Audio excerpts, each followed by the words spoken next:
കുടുംബത്തോടൊപ്പം നമുക്ക് ധൈര്യമായി തിയേറ്ററിൽ ചെന്ന് ആസ്വദിക്കാൻ പറ്റുന്ന ഒരു ക്ലീൻ പടം. പെണ്ണ് കിട്ടായ്മ എന്നുള്ളതിന് അപ്പുറത്തേക്ക് ഒരു 46-47 വയസ്സായിട്ട് അദ്ദേഹം വിവാഹിതനായിട്ടില്ല.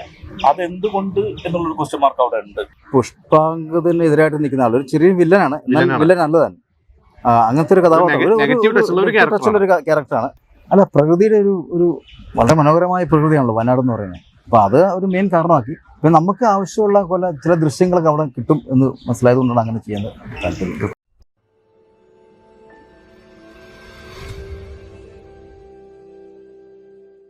പുഷ്പാങ്കദന്റെ ഒന്നാം സ്വയംവരം എന്ന സിനിമയുടെ നിർമ്മാതാവ് നടനുമാണ് നമ്മുടെ കൂടെ ഉള്ളത്. അപ്പോൾ നമുക്ക് നിർമ്മാതാവിനോട് തന്നെ ചോദിക്കാം, ഇദ്ദേഹം നടനും കൂടിയാണ്. എന്താണ് പുഷ്പാങ്കദന്റെ ഒന്നാം സ്വയംവരം? അത് ഒരു കുടുംബത്തിൽ നടക്കുന്ന ഒരു കല്യാണമായിട്ട് നടക്കുന്ന ഒരു പ്രശ്നമാണ്. അതിൻ്റെ വിശദാംശങ്ങളിലൂടെ ഉള്ളൊരു യാത്രയാണ് ഈ പുഷ്പാങ്കദന്റെ ഒന്നാം സ്വയംവരം എന്ന് പറയുന്നത്.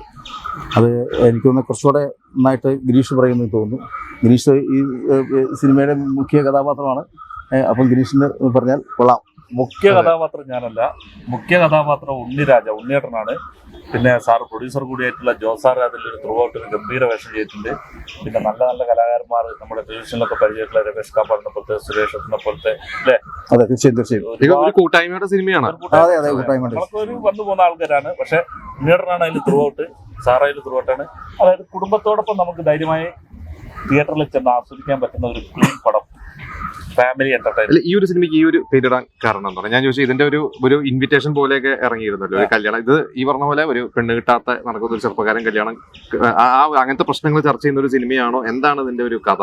പെണ്ണ് കിട്ടായ്മ എന്നുള്ളതിന് അപ്പുറത്തേക്ക് ഒരു 46-47 വയസ്സായിട്ട് അദ്ദേഹം വിവാഹിതനായിട്ടില്ല. അതെന്തുകൊണ്ട് എന്നുള്ളൊരു ക്വസ്റ്റ്യൻ മാർക്ക് അവിടെ ഉണ്ട്.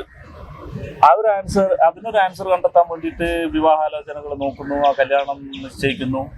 പക്ഷെ തലേന്നാൾ അത് മുടങ്ങിപ്പോകുന്നു. ആ മുടങ്ങിയതിന്റെ പിന്നിലും വേറൊരു കാരണമുണ്ട്. അവിടെ ഒരു ക്വസ്റ്റ്യൻ മാർക്ക്. ഇതെന്താണ് ഇതിങ്ങനെ ടിസ്റ്റ് എന്നുള്ള ആൾക്കാരും ചോദിക്കും. അങ്ങനെ ടിസ്റ്റുകളുണ്ട്, രസകരമായിട്ടുള്ള മുഹൂർത്തങ്ങളുണ്ട്. നമുക്ക് ഈ കുടുംബ പശ്ചാത്തലം, അതേപോലെ തന്നെ വയനാടിന്റെ ആ ഭംഗി, ഇതൊക്കെ ഒത്തു വന്നിട്ടുള്ള ഒരു ഗംഭീര സിനിമയാണ് പുഷ്പാങ്കദന്റെ ഒന്നാം സ്വയംവരം. തിയേറ്ററിൽ നിന്ന് കാണുകയാണെങ്കിൽ അത് വളരെ നല്ലൊരു കാര്യമായിരിക്കും. അപ്പോൾ സാറിന്റെ ക്യാരക്ടർ ഇതിൽ അഭിനയിച്ചിട്ടുണ്ട്. ഞാനൊരു പുഷ്പാങ്കതിനെതിരായിട്ട് നിൽക്കുന്ന ആൾ ഒരു ചെറിയ വില്ലനാണ്, വില്ലൻ നല്ലതാണ്. അങ്ങനത്തെ ഒരു കഥാപാത്രമുള്ള ക്യാരക്ടറാണ്. പക്ഷെ അത് കണ്ടു കഴിയുമ്പോഴേ അത് മനസ്സിലാവുള്ളൂ. കോമഡി വില്ലനാണോ അതോ പേടിപ്പിക്കുന്ന? കോമഡി വില്ലനല്ല, അങ്ങനെ ഒരു കഥാപാത്രമാണത്. അപ്പൊ ചേട്ടന്റെ കഥാപാത്രം എങ്ങനെയാണ്? ഞാൻ ഇതില് പുഷ്പാങ്കദൻ എന്ന് പറയുന്ന നമ്മുടെ ഉണ്ണിയേട്ടൻ ചെയ്യുന്ന കഥാപാത്രത്തിന്റെ മാമന്മാര് ഞങ്ങൾ 3 പേരാ. റോയി പുനലൂർ, റോയിയേട്ടൻ, രമേഷ് കാപ്പാട്, പിന്നെ ഞങ്ങൾക്ക് അദ്ദേഹത്തിന് സ്നേഹമുണ്ടോ എന്ന് ചോദിച്ചു കഴിഞ്ഞാൽ സ്നേഹമുണ്ട്. പക്ഷെ ഇദ്ദേഹത്തിന് അനുകൂലമായി ചെയ്യുന്നതൊക്കെ അദ്ദേഹത്തിന് ദോഷമായിട്ടാണ് വരുന്നത്. കുഴപ്പത്തിൽ കൊണ്ട് ചാടിക്കുന്ന കഥാപാത്രങ്ങളാണ്. അങ്ങനെ കല്യാണത്തിന്റെ തലേന്ന് ഇവർ കാട്ടിക്കൂട്ടുന്ന കുറെ കോപ്രായങ്ങളും അതിന്റെ പേരിലുണ്ടാകുന്ന വിഷയങ്ങളും അതിന്റെ പേരിലുണ്ടാകുന്ന കല്യാണ മുടങ്ങലുകളൊക്കെ ഒരു സൈഡിൽ കൂടെ നടക്കുന്നുണ്ട്. എന്നാലും പ്രണയവും നല്ല മനോഹരമായ ഗാനങ്ങളും, വയനാട്ടിൽ നേരത്തെ പറഞ്ഞല്ലോ, വയനാട്ടിൽ ഒരു ഭംഗി, ചിലപ്പം നെല്ലൊക്കെ ഷൂട്ട് ചെയ്തിട്ടുള്ള, നെല്ലൊക്കെ നമുക്ക് അറിയുന്നല്ലേ, അൾട്ടിമേറ്റ് അങ്ങേയറ്റത്ത് കിടക്കുന്ന ഒരു സിനിമയാണ്. അല്ല, ഇതിപ്പോ ആ നാട്ടിൽ തന്നെ പോയി ഷൂട്ട് ചെയ്യാനുള്ള കാരണം വയനാടിന്റെ എന്തെങ്കിലും കഥ പറയുന്നതാണോ അതോ അവിടെ സെറ്റ് ചെയ്തതാണോ, ഒരു ബ്യൂട്ടിയൊക്കെ നോക്കി സെറ്റ് ചെയ്തതാണോ? അല്ല, പ്രകൃതിയുടെ ഒരു വളരെ മനോഹരമായ പ്രകൃതിയാണല്ലോ വയനാട് എന്ന് പറയുന്നത്. അപ്പോൾ അത് ഒരു മെയിൻ കാരണമാക്കി. പിന്നെ നമുക്ക് ആവശ്യമുള്ള പോലെ ചില ദൃശ്യങ്ങളൊക്കെ അവിടെ കിട്ടും എന്ന് മനസ്സിലായതുകൊണ്ടാണ് അങ്ങനെ ചെയ്യാൻ താല്പര്യം. വളരെ ഇതായിട്ട് തോന്നി. നമ്മളവിടെ ഷൂട്ട് ചെയ്യാൻ ചെന്നപ്പോഴാണ് പഴമയപ്പെട്ടിട്ടുള്ള ആൾക്കാർ, പഴയ പ്രായം ചെന്നിട്ടുള്ള ആൾക്കാർ നമ്മളെന്ത് പറയുന്നത്, ഈ നെല്ലൊക്കെ ചെയ്തതിന് ശേഷം രണ്ടാമത് വരുന്ന ഒരു സിനിമയാണിത്. ലെജൻഡായിട്ടുള്ള അത്രയും ഒരു ബ്ലെസ്സിങ് ആയിട്ട് നമുക്ക് അതൊക്കെ തോന്നിയിട്ടുള്ളത്. സാറിന്റെ കൂടെ ഒരു താല്പര്യമായിരുന്നു വയനാട് പടം ചെയ്യാന്നുള്ളത്. നന്നായി വന്നു.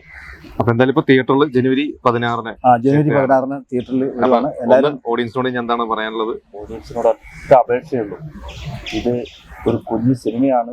നിങ്ങൾക്ക് ധൈര്യസമേതം ഫാമിലിയോടൊത്ത് തിയേറ്ററിൽ വന്ന് ആസ്വദിക്കാൻ പറ്റാവുന്ന ഒരു കഥയും, അതേപോലെ തന്നെ രസകരമായിട്ടുള്ള മുഹൂർത്തങ്ങളും, തമാശകളും, സെന്റിമെന്റ്സും, പാട്ടും, വില്ലത്തരങ്ങളൊക്കെ ഉള്ള ഒരു സിനിമയാണ്. ധൈര്യമായിട്ട് നിങ്ങൾക്ക് തിയേറ്ററിലേക്ക് വരാം. എല്ലാവരും തിയേറ്ററിൽ വരണം. ജനുവരി 16 മുതൽ നിങ്ങളുടെ അടുത്ത കേന്ദ്രങ്ങളിൽ പുഷ്പാങ്കദന്റെ ഒന്നാം സ്വയംവരമുണ്ട്. എല്ലാവരും വീട്ടിൽ നിന്ന് എല്ലാവരും. അപ്പം പുഷ്പാങ്കദന്റെ ഒന്നാം സ്വയംവരം.